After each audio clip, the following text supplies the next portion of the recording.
Warning, there is a good chance Bitcoin Mike has no idea what he's talking about. Do your own research. Enjoy the show. Thank you. All right, folks, let's take a quick look at the markets. We got Bitcoin pretty much still hanging on at the $20,000 mark, 20,600.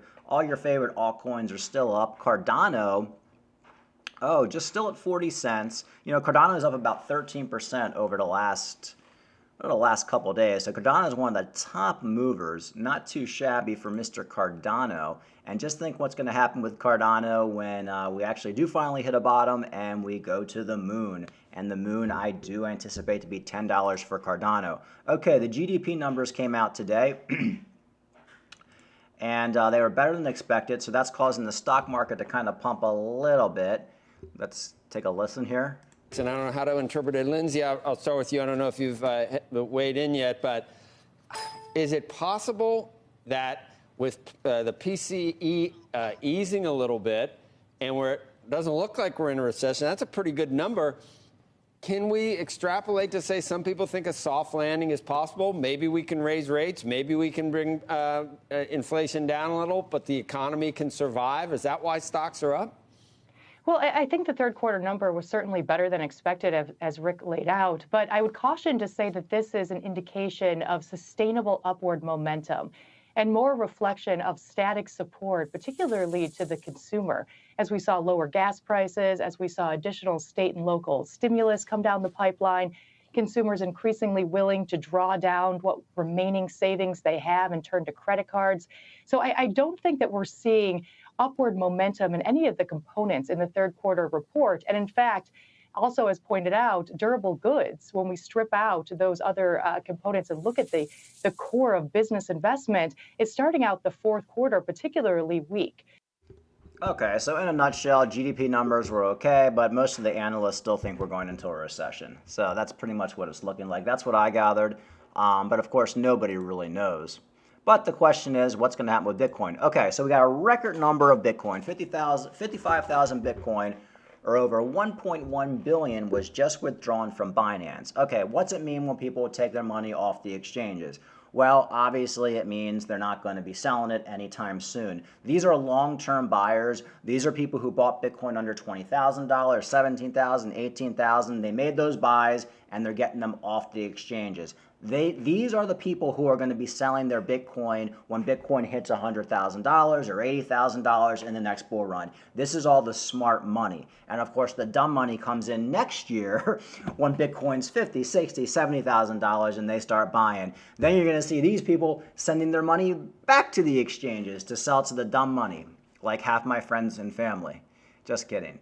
But but that's usually what happens. But that's a good sign for now. That means you do have a lot of people accumulating Bitcoin. We are now in the accumulation phase for most cryptocurrencies. Okay, here's an interesting story. So Gareth Soloway, I've been talking about him for a while. You know, he's pretty much called the market spot on. He's a really good analyst, really good trader. He thinks we're probably going to see a $25,000 Bitcoin before we basically tank and basically hit a bottom of what he thinks is going to be about $12,000. But he does think $25,000 is coming first.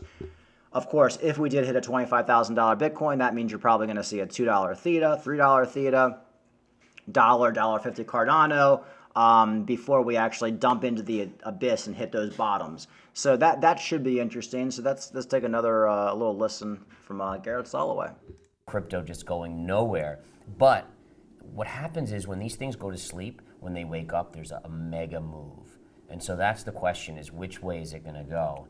Mega, that it would beat its all-time high, Not that mega yet. Okay. Eventually, yes, I do have that long-term thought process. But I think in the near term, I'm looking for actually a move up, probably to 25,000, which from here would be a nice chunk of change. But eventually, reality is going to set back in, and I still, unfortunately, don't think the lows are in yet. Okay, the lows are because you had spoken about 12,000, 10,000. Yeah. That's still in the cards for you? I still see it in the cards, yes. I just think that we're going to get to this really risk-adverse period. And you might think right now is risk-adverse, but S&P down 20% to me isn't risk-adverse when you look at 2009 or even 2020. You mentioned the S&P. Yeah, so I mean that's pretty much what he's saying, and like I said, he's pretty much been spot on. Do I agree with that? I mean, I don't know, folks. I mean, if we have another year left of bear market, we're going into the winter right now, and there's some really bad news that comes out. Dead of winter, I'm talking February, March, right after the holidays. There's some really bad news. Numbers are looking bad. We got some more war situation in Ukraine. I mean, I could just see one big just capitulation dump where Bitcoin's like hanging around $20,000, and then we basically just flush down to 15. Maybe there's even a flash crash on some exchange to 12,000. Cardano hits that 25 cents, and then we go up from there. To me, it's really irrelevant. I mean, I guess I'd like it to happen because then I can get cheap coins, although the sentiment would probably be really, really depressing. Because you also have to remember, if Bitcoin and the stock market and everything's dumping down to 12,000, you have to think about what's going on in the world. And I like to live in a nice, peaceful world in harmony where everything's great. And there's good news. But if something like, I remember, like, for example, during COVID, when Bitcoin crashed down to $3,000 during COVID, the last thing on my mind was Bitcoin. Yeah, I sold a lot of crap, which I regret, but I was more worried about, do I need to buy storable food?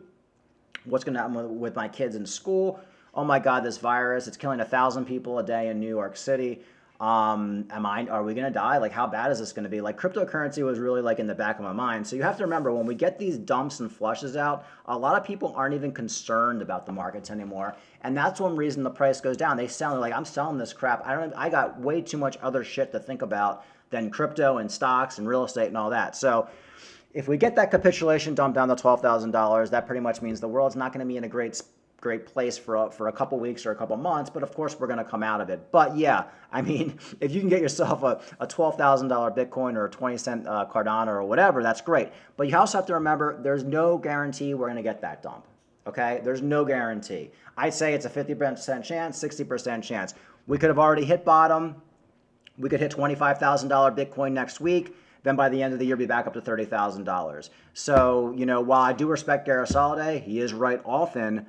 Eventually these guys aren't right. Not everybody's right forever. He's not a god. If he was always right, he'd be a billionaire, right? He'd be a billionaire and he'd live on an island with David Copperfield, but he's not. So eventually people are wrong. So you just have to be planned for each contingency. Okay, folks, that's pretty much it. I mean, look, we know what caused this Bitcoin pump. It was a short squeeze. And the question is, okay, we got the momentum back. We're back above 20,000. Is it going to last? I mean, I don't know. I mean, probably not. We're probably going to dump back to about 19,500. Cardano will probably go back down to 35 cents. Like I said, we're already back down to 39 cents. I want to talk a little bit about Theta. Theta was pumping. It was up to $1.11. So yeah, still $1.11. So, we'll probably see a $1 Theta or probably go back down to 95 cents at some point. But my point with Theta and a lot of these other coins is, once they hit their bottom, which for Theta is about 95 cents to $1, it likes to pump up from there because that is the bottom range for Theta. Same with Cardano at that 33, 32 cents range. You can expect big pumps from those levels. So definitely a great time to be buying and just kind of take things day to day, folks. We just got to make it through this year. We need to make it through this winter, and then I think things are going to get a lot better. But that's the hard part. It's easier said than done. Like and subscribe, and have a good day.